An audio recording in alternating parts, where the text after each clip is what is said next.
എല്ലാവർക്കും നമസ്കാരം. മഴ കനക്കുന്നു, ഡാമുകളെല്ലാം നിറഞ്ഞിരിക്കുന്നു, പുഴകളും തോടുകളും എല്ലാം നിറഞ്ഞു. മനുഷ്യരുടെയും മൃഗങ്ങളുടെയും ജഡങ്ങൾ ഒഴുകി നടക്കുന്നു. കെട്ടിടങ്ങൾ ഇടിഞ്ഞു വീഴുന്നു. ജനങ്ങൾ വല്ലാതെ ഭയവിഹലരാണ്. അതുകൊണ്ട് ബഹുമാനപ്പെട്ട തമിഴ്നാട് മുഖ്യമന്ത്രി ശ്രീ എടപ്പാടി പളനിസ്വാമി താങ്കൾ മുല്ലപ്പെരിയാർ ഡാമിലെ ജലനിരപ്പ് 142 അടിയിൽ നിന്നും 139 അടിയിലേക്ക് കുറയ്ക്കണം. Just 3 feet. ഇത് 2018 നമ്മുടെ മുഖ്യമന്ത്രി നമുക്ക് വേണ്ടി യാചിച്ചതാണ് തമിഴ്നാട് മുഖ്യമന്ത്രിയുടെ അടുത്ത്. നമുക്ക് അതിനുള്ള മറുപടിയും കിട്ടി. കേരള മുഖ്യമന്ത്രിയെ ആക്ഷേപിച്ചുകൊണ്ടും പരിഹസിച്ചുകൊണ്ടും വലിയ ധാർഷ്ട്യത്തോടെ വലിയ അഹങ്കാരത്തോടെ അന്നത്തെ തമിഴ്നാട് മുഖ്യമന്ത്രിയായിരുന്ന എടപ്പാടി പളനിസ്വാമി അവർ പറഞ്ഞതെന്താണ്?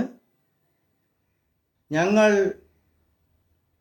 3 അടി കുറയ്ക്കാനല്ല പോകുന്നത്, 142 അടിയിൽ നിന്നും 152 അടിയിലേക്ക് ഉയർത്താനാണ് പോകുന്നത് എന്ന് പറഞ്ഞുള്ള ധാർഷ്ട്യം കലർന്ന, ധിക്കാരം നിറഞ്ഞ, പുച്ഛം നിറഞ്ഞ ഒരു മറുപടിയാണ് നമ്മുടെ പ്രിയങ്കരനായ മുഖ്യമന്ത്രി ശ്രീ പിണറായി വിജയന് അദ്ദേഹം അയച്ചത്.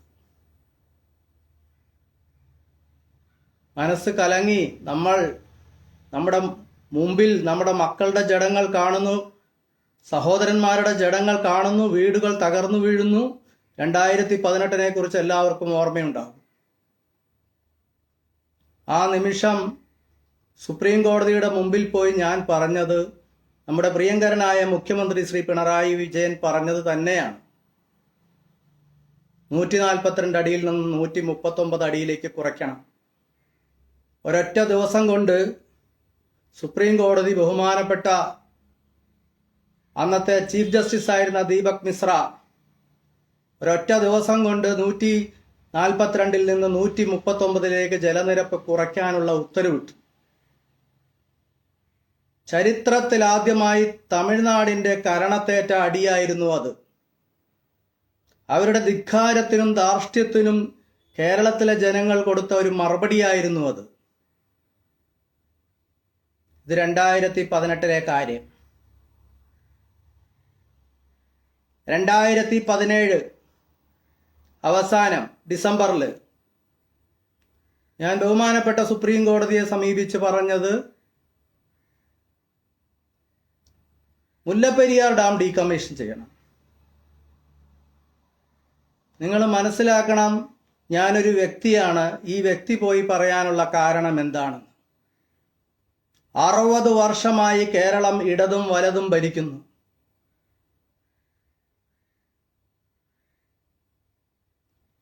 വർഷമല്ല, അതിലേറെയായി. മുല്ലപ്പെരിയാർ വിഷയം ആരംഭിച്ചിട്ട് 60 വർഷം. 1964 മുല്ലപ്പെരിയാർ ഡാം നിർവീര്യമാക്കണമെന്നും അത് തകരാറിലാണെന്നും സെൻട്രൽ വാട്ടർ കമ്മീഷൻ പറഞ്ഞത്. സെൻട്രൽ വാട്ടർ കമ്മീഷന്റെ ചെയർമാനായിരുന്ന ഡോക്ടർ KC തോമസ് ആണ് അത് പറഞ്ഞത്. അപ്പൊ നിങ്ങൾ മനസ്സിലാക്കണം, 1964 കഴിഞ്ഞിട്ട് 60 വർഷമായി കേരളം ഭരിച്ച ഇടതും വലുതുമായ സർക്കാരുകൾക്ക് ഈ ഡാം ഡീകമ്മീഷൻ ചെയ്യാൻ സാധിച്ചോ?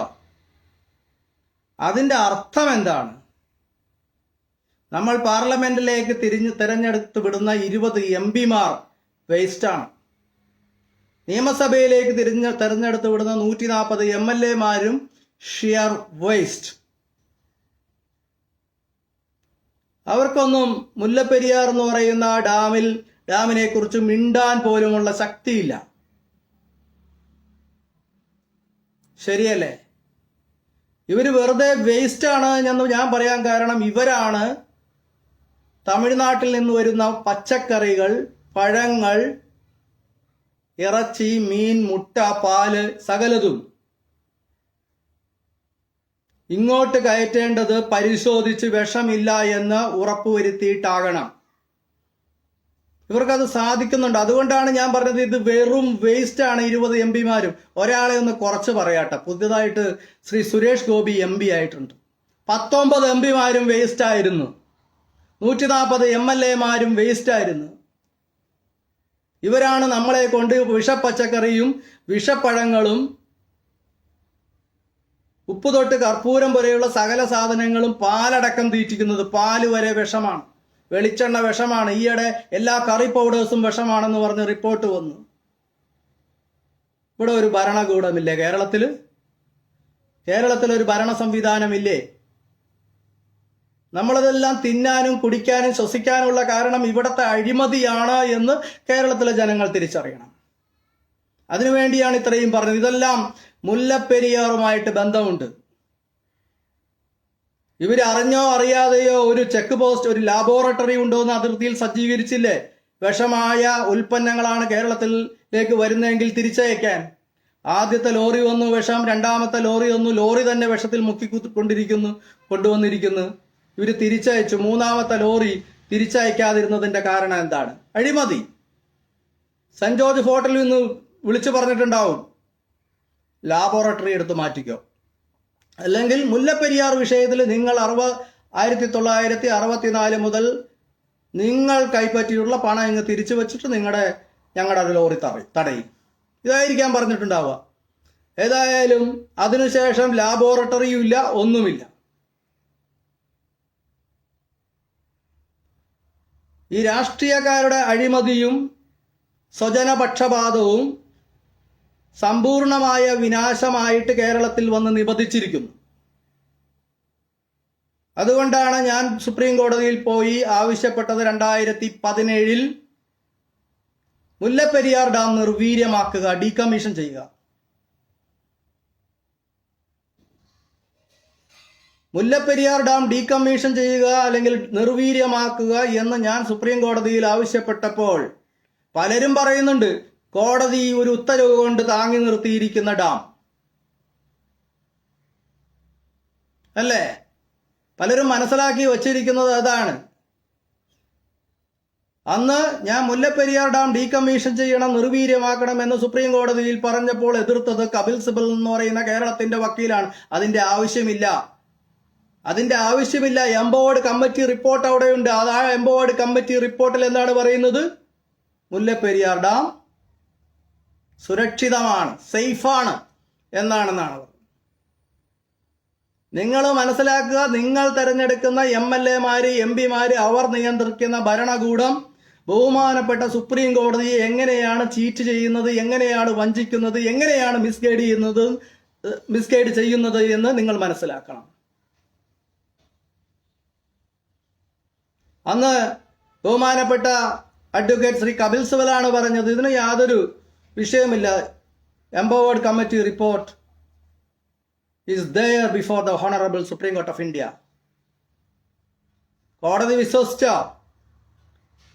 കോടതി വിശ്വസിച്ചില്ല എന്ന് വേണം ആ ദിവസമുണ്ടായ ഉത്തരവിൽ നിന്ന് നമുക്ക് മനസ്സിലാക്കേണ്ടത്. കോടതി പറഞ്ഞു, ശരി, എംപവേർഡ് കമ്മിറ്റി റിപ്പോർട്ടുണ്ട്, ഡാം ഈസ് സേഫ്. പക്ഷേ കേരളത്തിലെ ഒരാൾ പോലും മരിക്കാൻ പാടില്ല.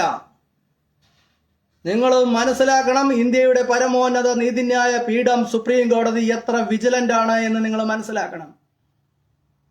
കേരളത്തിലെ ജനങ്ങളോട് എത്ര ദീനാനുകമ്പയുണ്ടായിരുന്നു എന്ന് മനസ്സിലാക്കണം. ജനങ്ങളോട് ദീനാനുകമ്പയില്ലാത്ത, സ്നേഹമില്ലാത്തത് ഇവിടുത്തെ രാഷ്ട്രീയ നേതൃത്വമാണ്, ഇടതും വലതുമായ രാഷ്ട്രീയ നേതൃത്വമാണ് എന്നും കൂടി നിങ്ങൾ ചേർത്ത് വായിക്കണം. അന്ന് സുപ്രീം കോടതി പറഞ്ഞു, എംപവേർഡ് കമ്മിറ്റി റിപ്പോർട്ടുണ്ട്, ഓക്കെ ശരി, അത് ടേബിളിലുണ്ട്. പക്ഷെ കേരളത്തിലെ ഒരാൾ പോലും മരിക്കാൻ പാടില്ല. ഒരാളുടെ സ്വത്ത് എത്രമാത്രം കഷ്ടപ്പെട്ടാണ് ഓരോ മനുഷ്യരും ഒരു വീട് പണിയുന്നത്, മക്കളെ പഠിപ്പിക്കുന്നത്, വളർത്തുന്നത്, അവർക്ക് ഉടുപ്പുകൾ വാങ്ങിച്ചു കൊടുക്കുന്നത് എത്ര കഷ്ടപ്പെട്ടിട്ടാണ്. ഒരു സ്ഥാവര ജംഗമ സ്വത്തും കേരളത്തിലെ ജനങ്ങൾക്ക് നഷ്ടപ്പെടാൻ പാടില്ല എന്ന് ബഹുമാനപ്പെട്ട സുപ്രീം കോടതി പറഞ്ഞു. അതുകൊണ്ട് എന്തു ചെയ്യണം? തമിഴ്നാട് കേരളത്തിലെ ജനങ്ങളെ രക്ഷിക്കാൻ വേണ്ടി, കേരളത്തിലെ ജനങ്ങളെ അപകടത്തിൽ നിന്ന് രക്ഷിക്കാൻ വേണ്ടി എന്തു ചെയ്യണം? തമിഴ്നാട് ഒരു ദുരന്ത നിവാരണ സമിതി രൂപീകരിക്കണം. അത് നിലവിലുള്ള ദുരന്ത നിവാരണ സമിതികൾക്ക് പുറമേ ആയിരിക്കണം, സെപ്പറേറ്റ്. തമിഴ്നാട് മാത്രം രൂപീകരിച്ചാൽ മതിയോ? പോരാ, കേരളം രൂപീകരിക്കണം, സെൻട്രൽ ഗവൺമെന്റ് രൂപീകരിക്കണം. എങ്ങനെയുണ്ട്? തമിഴ്നാടിന്റെ മുഖത്തേറ്റ ആദ്യത്തെ അടിയാണ് ആ ഉത്തരവ്.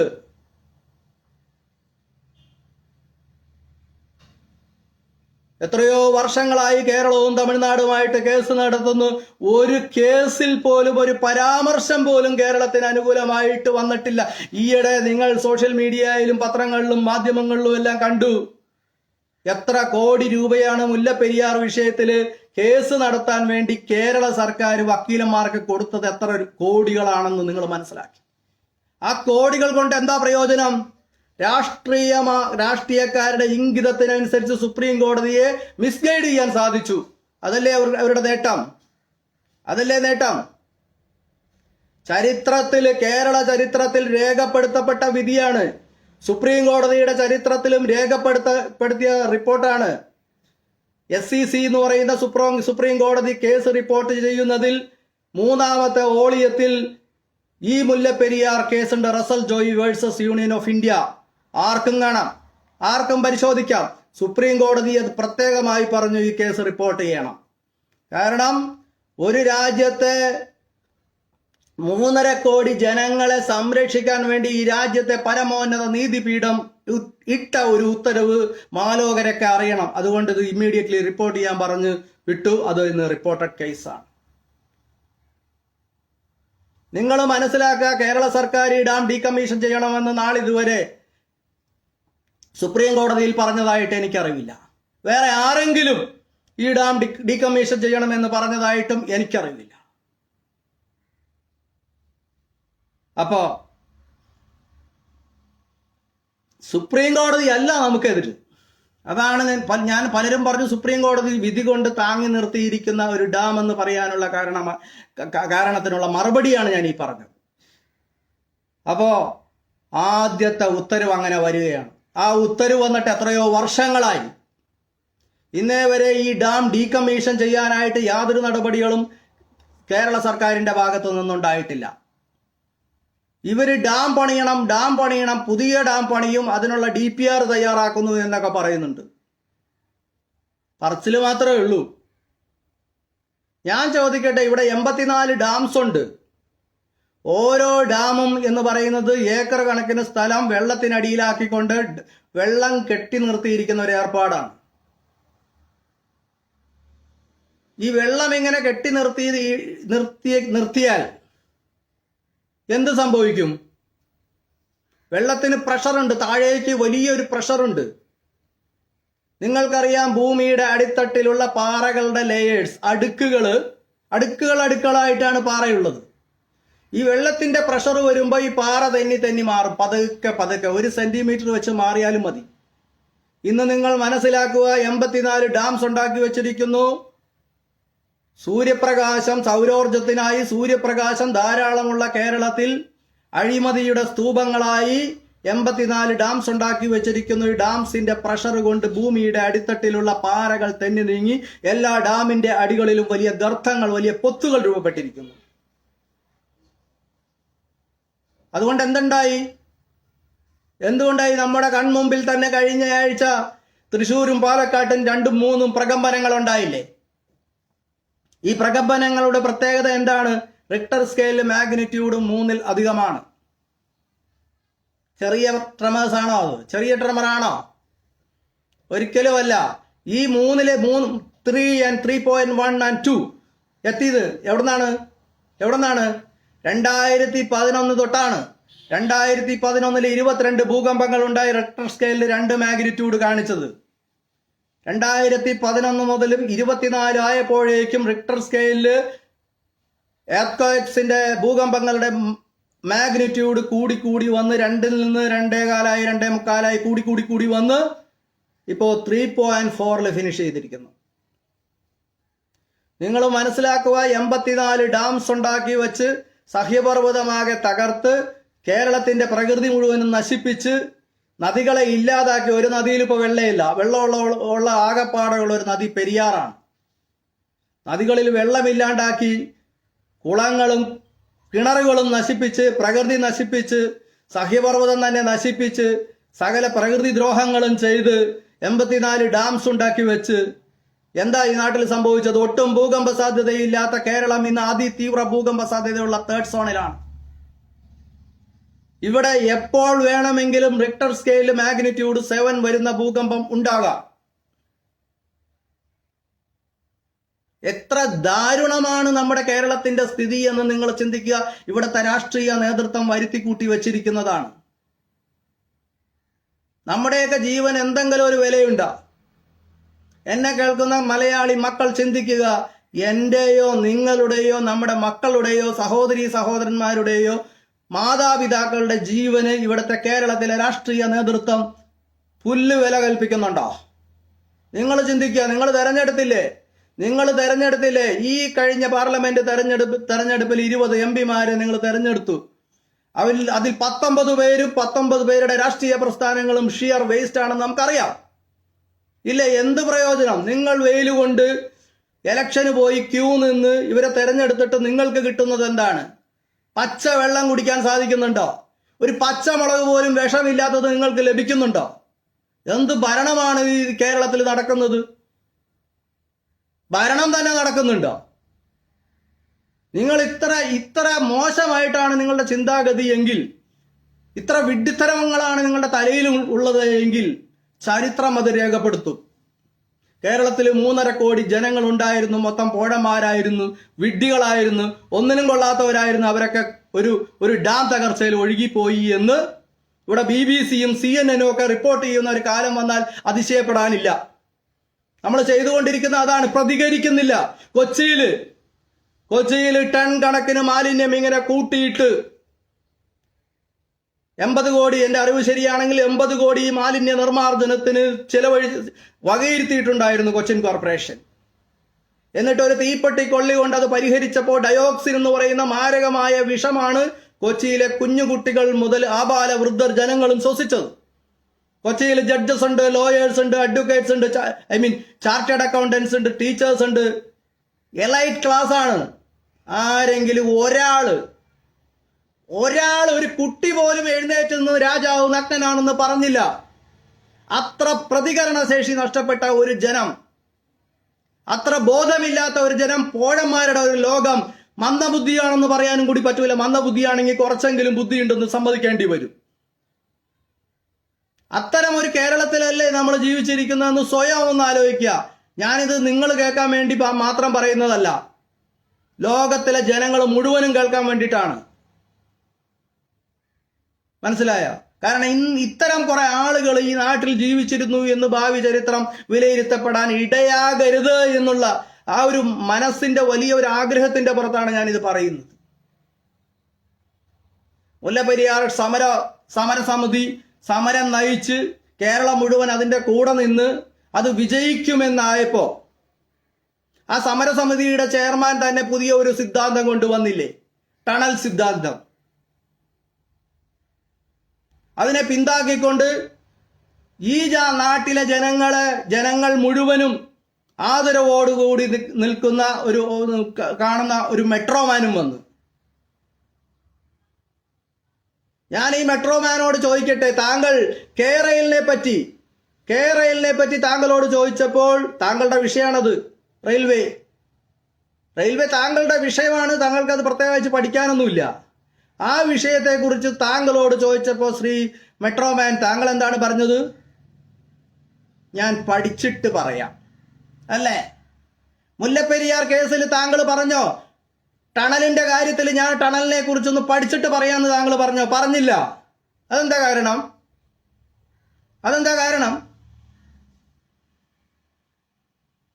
ടണൽ സിദ്ധാന്തം 112 അടിയിൽ നിന്ന് താഴെ 50 അടിക്ക് ടണൽ ഉണ്ടാക്കി വെച്ച് തമിഴ്നാട്ടിലേക്ക് വെള്ളം ഒഴുക്കി വിടാമെന്ന് താങ്കൾ പറഞ്ഞപ്പോൾ അവിടെ സംഭവിക്കാൻ പോകുന്നത് പുതിയ ഒരു കരാറിനുള്ള സാധ്യത ഇല്ലായ്മ ചെയ്യലാണ്. പുതിയൊരു കരാറുണ്ടാവില്ല.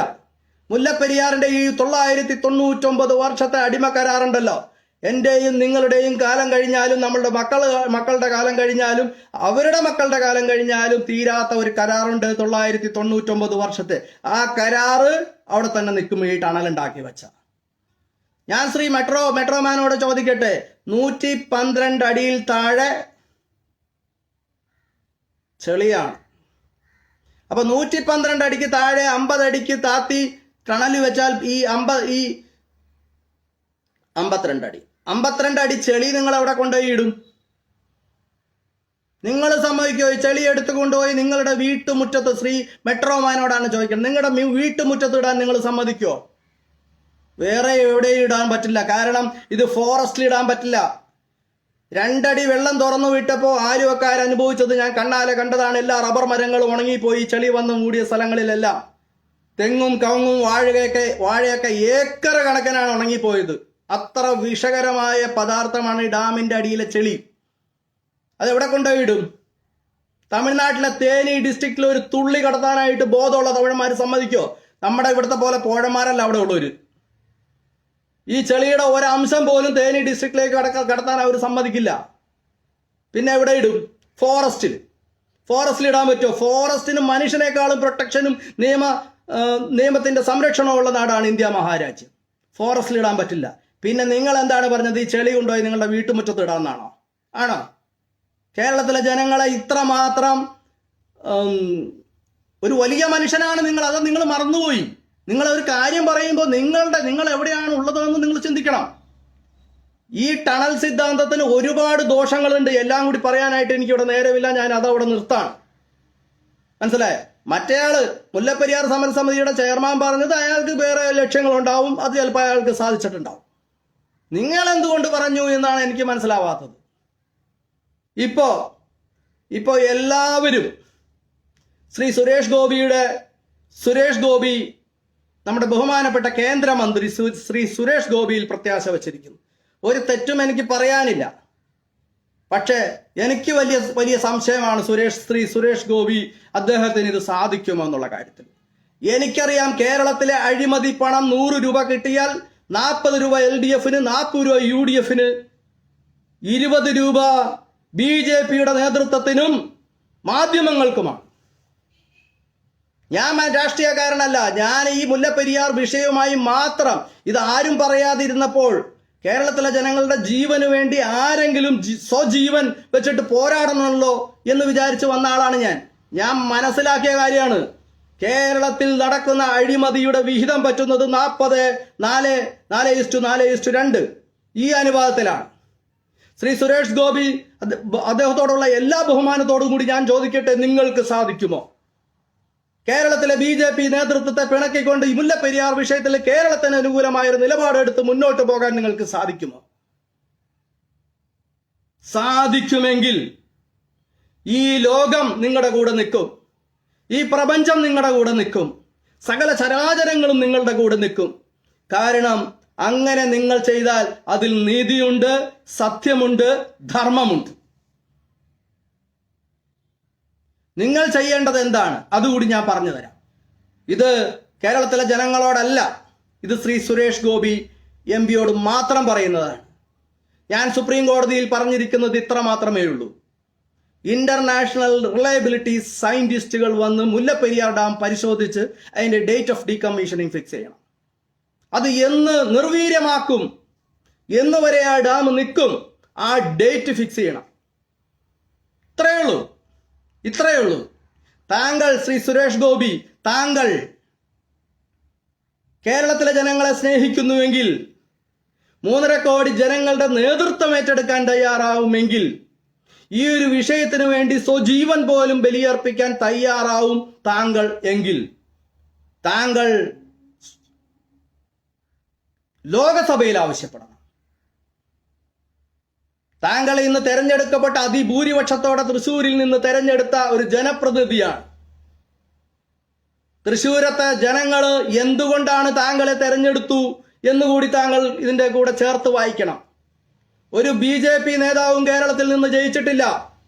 ശ്രീ രാജീവ് ചന്ദ്രശേഖർ, ഞാൻ വ്യക്തിപരമായി പറയുകയാണെങ്കിൽ ശ്രീ രാജീവ് ചന്ദ്രശേഖർ പോലും ഇവിടുന്ന് ജയിച്ചാൽ നമുക്ക് വലിയ ഗുണവും കിട്ടും എന്ന് വിചാരിച്ച ആളാണ്. ഒരു കേന്ദ്രമന്ത്രി കൂടി കിട്ടും, ഒരു ക്യാബിനറ്റ് റാങ്കുള്ള ഒരു മന്ത്രി കൂടി കിട്ടുമെന്ന് വിചാരിച്ച ആളാണ്. രാഷ്ട്രീയം നോക്കിയല്ല കേട്ടോ ഞാൻ പറയുന്നത്, രാഷ്ട്രീയം നോക്കിയല്ല. അദ്ദേഹം കൂടി ജയിക്കണമെന്ന് ഞാൻ വിചാരിച്ചു കേരളത്തിന് വേണ്ടി. എന്തെങ്കിലുമൊക്കെ നമുക്ക് കിട്ടും എന്നുള്ളൊരു പ്രതീക്ഷയിൽ മാത്രമാണ്. നിങ്ങൾ ജയിച്ചു, നിങ്ങൾ ശ്രീ സുരേഷ് ഗോപി നിങ്ങൾ ജയിച്ചു വലിയ ഭൂരിപക്ഷത്തോടെ.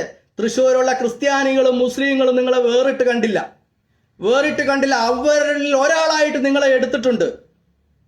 നിങ്ങൾ തൃശ്ശൂർ എടുത്തപ്പോൾ തൃശ്ശൂരത്തെ ക്രിസ്ത്യാനികളും മുസ്ലിങ്ങളും നിങ്ങളെയും കൂടി എടുത്തത് മനസ്സിലായ. അവര് BJP സ്ഥാനാർത്ഥി ആയിട്ടല്ല താങ്കളെ ജയിപ്പിച്ചത്, താങ്കളെ വ്യക്തിപരമായി വിജയിപ്പിച്ചതാണ്. താങ്കളോടുള്ള സ്നേഹവും വാത്സല്യവും താങ്കൾ ഈ നാടിനോട് എന്തെങ്കിലും ചെയ്യുമെന്നുള്ള പ്രതീക്ഷയും കൊണ്ടാണ് താങ്കൾ അവിടുന്ന് വിജയിച്ചത്. അതുകൊണ്ട് താങ്കൾ മനസ്സിലാക്കുക, താങ്കൾ ലോകസഭയിൽ താങ്കൾ ഒരു പ്രമേയം കൊണ്ടുവരിക. എന്റെ കേസ് ലൈവായിട്ട് സുപ്രീം കോടതിയിലുണ്ട്. ഞാൻ നേരത്തെ പറഞ്ഞ 142 നിന്ന് 139 ജലനിരപ്പ് കുറപ്പിച്ച കാര്യവും 3 ഡിസാസ്റ്റർ മാനേജ്മെന്റ് കമ്മിറ്റികളുടെ കാര്യവും പറഞ്ഞത് എന്തിനാണെന്ന് വെച്ചാൽ ഇത് കാര്യങ്ങൾ ചെയ്യാൻ കഴിവുള്ള ഒരു അഡ്വക്കേറ്റ് തന്നെയാണ് സുപ്രീം കോടതിയിൽ കേസ് കൊടുത്തത് എന്ന് താങ്കളെയും എന്നെ കേൾക്കുന്ന ആൾക്കാരെയും മനസ്സിലാക്കിക്കാൻ വേണ്ടിയിട്ട് മാത്രമാണ്. അതുകൊണ്ടാണ് നേരത്തെയുള്ള കഥകളെല്ലാം ഞാൻ പറഞ്ഞത്.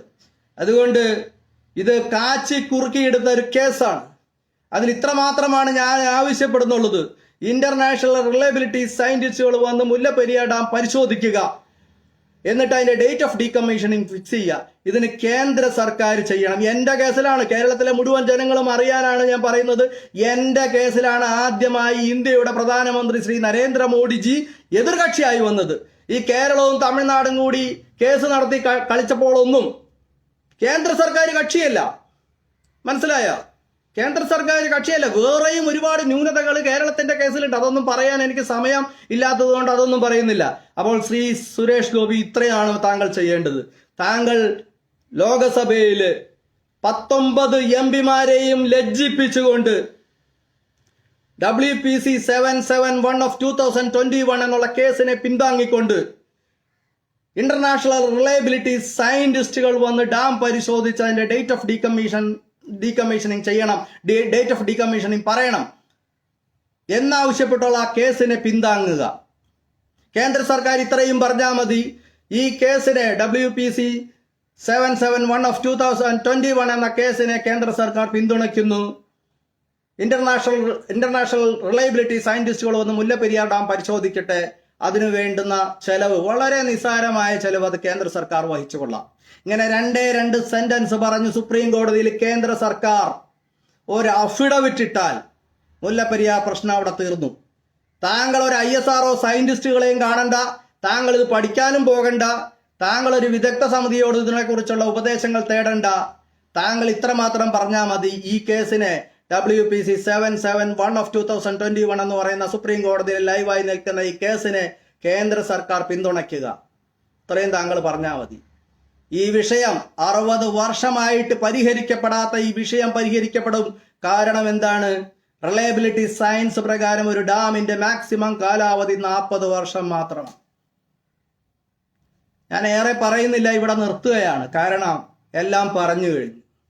ഇതൊരു പക്ഷേ ഈ മേഘവിസ്ഫോടനത്തിന്റെ കാലത്ത്, ഭൂകമ്പങ്ങൾ വർദ്ധിച്ചുകൊണ്ടിരിക്കുന്ന ഈ കാലത്ത് 1900 നടന്ന നല്ലേപ്പിള്ളി ഭൂകമ്പം 6 വർഷത്തിനുള്ളിൽ വീണ്ടും ആവർത്തിക്കും എന്നുള്ള ഭൗമശാസ്ത്രജ്ഞന്മാരുടെ സീസ്മോളജിസ്റ്റുകളുടെ അഭിപ്രായത്തെ കരുതിയും കേരളം എന്നു വേണമെങ്കിലും ഭൂകമ്പത്തിൽ തകരാം എന്നുള്ള രീതിയിൽ നിൽക്കുമ്പോൾ അറ്റ്ലീസ്റ്റ് ഒരു MP, കേരളത്തിന്റെ 20-ൽ ഒരാളെന്ന നിലയിൽ താങ്കൾക്ക് ഈ അവസാന നിമിഷത്തിലെങ്കിലും കേരളത്തിലെ ജനങ്ങളെ രക്ഷിക്കാൻ സാധിക്കും എന്ന് വിചാരിച്ചിട്ടാണ് ഞാൻ ഈ വീഡിയോ ചെയ്യുന്നത്. ഇപ്പോൾ സുപ്രീം കോടതിക്ക് സമ്മർ വെക്കേഷനാണ്, അടുത്ത മാസം കോടതി തുറക്കും. ആ സമയത്തെങ്കിലും കേന്ദ്ര ഗവൺമെന്റ് അവിടെ വന്നിട്ട് പറയട്ടെ. കേന്ദ്ര ഗവൺമെന്റിന്റെ അറ്റോർണി അവിടെ ഹാജരായിരിക്കും, ഈ കേസ് വരുമ്പോൾ ഹാജരായിരിക്കും. സെൻട്രൽ ഗവൺമെന്റ് അറ്റോർണി അവിടെ ഹാജരായിരിക്കും. അപ്പോൾ അദ്ദേഹത്തിന് കേന്ദ്ര ഗവൺമെന്റ് ഇങ്ങനെ ഒരു ഉപദേശം കൊടുക്കട്ടെ: Mullaperiyar dam reliability international reliability സയന്റിസ്റ്റുകൾ വന്ന് പരിശോധിക്കട്ടെ, അതിൻ്റെയൊക്കെ ചെലവ് കേന്ദ്ര സർക്കാർ വഹിച്ചോളാം. ഇത്രയും പറഞ്ഞാൽ മതി. ഞാൻ കാനഡയിലെ 2 റിലയബിലിറ്റി സയന്റിസ്റ്റുകളുടെ ഇൻസ്റ്റിറ്റ്യൂഷന്റെ പേരും അമേരിക്കയിലെ 1 റിലയബിലിറ്റി സയന്റിസ്റ്റുകളുടെ ഇൻസ്റ്റിറ്റ്യൂഷന്റെ ഫുൾ അഡ്രസ്സ് ഞാൻ കോടതിയിൽ ഹാജരാക്കിയിട്ടുണ്ട്. 3 ഇൻസ്റ്റിറ്റ്യൂഷൻസിന്റെ അഡ്രസ്സ് കോടതിയിൽ ഹാജരാക്കിയിട്ടുണ്ട്. അതിൽ ഒരെണ്ണം സുപ്രീം കോടതിക്കോ ആർക്ക് വേണമെങ്കിലും ചൂസ് ചെയ്യാം, ഏതെടുത്താലും കുഴപ്പമില്ല. അപ്പോൾ അങ്ങനെ ചെയ്യും. ഈ നാട് രക്ഷപ്പെടും. ഈ നാട്ടിലെ ഡാംസുകളെല്ലാം ഓരോന്നോരോന്നായിട്ട് ഡീകമ്മീഷൻ ചെയ്യപ്പെടും. സൗരോർജം ഉപയോഗിച്ച് ഇവിടുത്തെ ഗാർഹിക ആവശ്യങ്ങൾക്കും വ്യാവസായിക ആവശ്യങ്ങൾക്കുമുള്ള വൈദ്യുതി ഉണ്ടാക്കാൻ സാധിക്കും. അധികം വരുന്ന വൈദ്യുതി മറ്റു സംസ്ഥാനങ്ങൾക്ക് വിറ്റ് കേരളത്തിന് അതീവ സമ്പത്ത് ഉണ്ടാക്കാൻ സാധിക്കും. നമ്മുടെ നാട് പഴയ കാലത്തെ നാട് പോലെ, അതായത് ബ്രിട്ടീഷുകാർ ഇവിടെ വരുമ്പോൾ ഒരു തിരുവിതാംകൂർ രൂപയ്ക്ക് $120 വിലയുണ്ടായിരുന്ന സതിസമ്പന്നമായ നമ്മുടെ തിരുവനന്തപുരത്തെ ശ്രീ പത്മനാഭ സ്വാമി ക്ഷേത്രത്തിലെ രത്നങ്ങളും സ്വർണങ്ങളും കൊണ്ട് നിറയ്ക്കാനായിട്ട് ഇവിടേക്ക് ഭക്തർക്ക് സാധിച്ച ആ സാമ്പത്തിക സുസ്ഥിരത, ആ സാമ്പത്തിക അത്യുന്നതി വീണ്ടും ഉണ്ടാകണം. അതിന് നമ്മളെ സഹായിക്കണം. താങ്കൾ ഒരാൾ വിചാരിച്ചാൽ ഇത് സാധിക്കും. താങ്കൾക്കും എന്നെ കേൾക്കുന്ന ലോകത്തിലെ എല്ലാ മലയാളികൾക്കുമായിട്ട് ഞാൻ ഈ വീഡിയോ സമർപ്പിച്ചുകൊണ്ട് ഞാനിത് അവസാനിപ്പിക്കുന്നു. എന്നെ കേട്ട എല്ലാവർക്കും നന്ദി.